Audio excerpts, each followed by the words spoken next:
What's up, guys? Today we are back working on the Miata again, and we have a super critical task today, and that is going to be to stop our differential from leaking. So you guys don't remember a little bit of background. This is a 2003 Mazda Miata. It's the NB.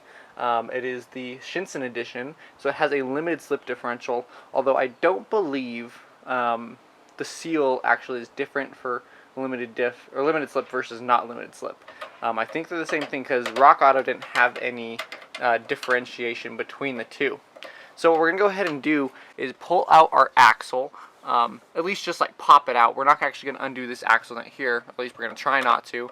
And we're gonna pull it out of the differential, and then pull out the old seal, put in the new seal, and hopefully that will fix our problem. Today we might have our shop dog helping us. That's Juno, if you guys want to say hi. He likes to bite everything. So he might be here with us today helping us out a little bit.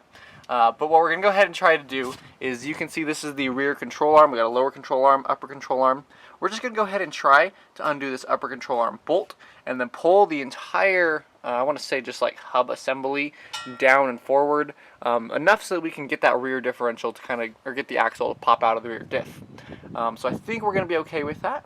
So I'm going to go ahead. This looks like honestly it looks like a 12 or a 14, probably 14 if I'm being honest. So we'll grab a wrench and a socket, see if we can get that out, and then we'll hit it with a hammer, and hopefully this is just a nice smooth easy process. We'll get a pry bar on the actual differential axle back there and just see if we can pop it out, and hopefully this will be really quick. So let's jump into it. Guys, I was finally able to get it. It took me a few tries, so I'm going to go ahead and tell you what worked the best for me.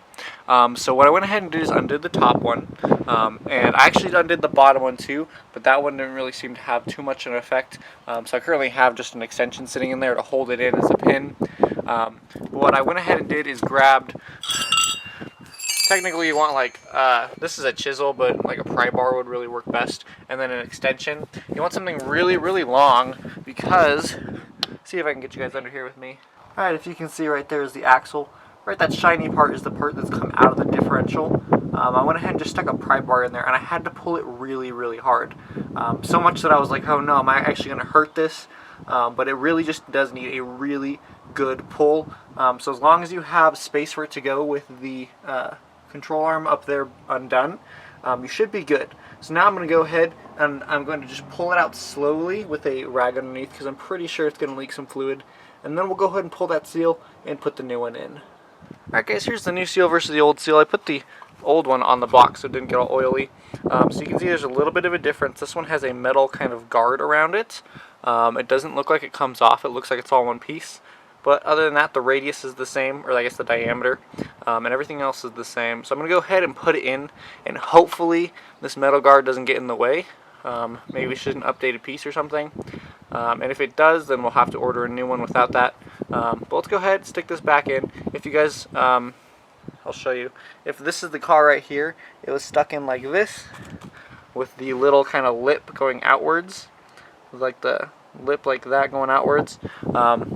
So it's going to go in like this, the smooth round part. We're going to oil this first before we put it in. We'll just stick our finger in the diff, get some oil, and then smother it in, and then just kind of tap it in really nice and straight. I might use a hammer and a piece of wood to go over the piece over right here, so that we can get a nice even press in.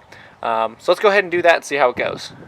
Alright guys, hopefully you can see alright. We got the new seal in. It is pressed down, even though it looks like it's a little bit up on that side. I'll go ahead and push it down some more. But it is all in. I'm going to go ahead and stick the axle in and see if this metal guard is going to get in the way. It looks like it'll actually go over the axle, so I think it'll be fine. But let's go ahead and see how it goes. Alright guys, if you can see, the axle is back in, and that metal casing actually goes around the axle really nicely. So I think it's actually going to have a better seal than it did before. So I am super, super excited about it. Pretty much the only thing we have left to do is just to redo everything that we did before. I'm going to do upper and lower because I took both of them out. I'm going to put Loctite on both of them. I also removed the caliper just so I had more room to flex this around without pulling on anything. Don't need Loctite on those really. You can if you want, not super important. Just snug them down properly. And then put the wheel back on, and that is pretty much it. So if you guys have any questions about what I did here, or if you have any questions about where I got that part, I got mine from Rock Auto, but I know that AutoZone carries them next day delivery, so that might be a good option as well. Go ahead and drop a comment down below, and I'll see you guys later.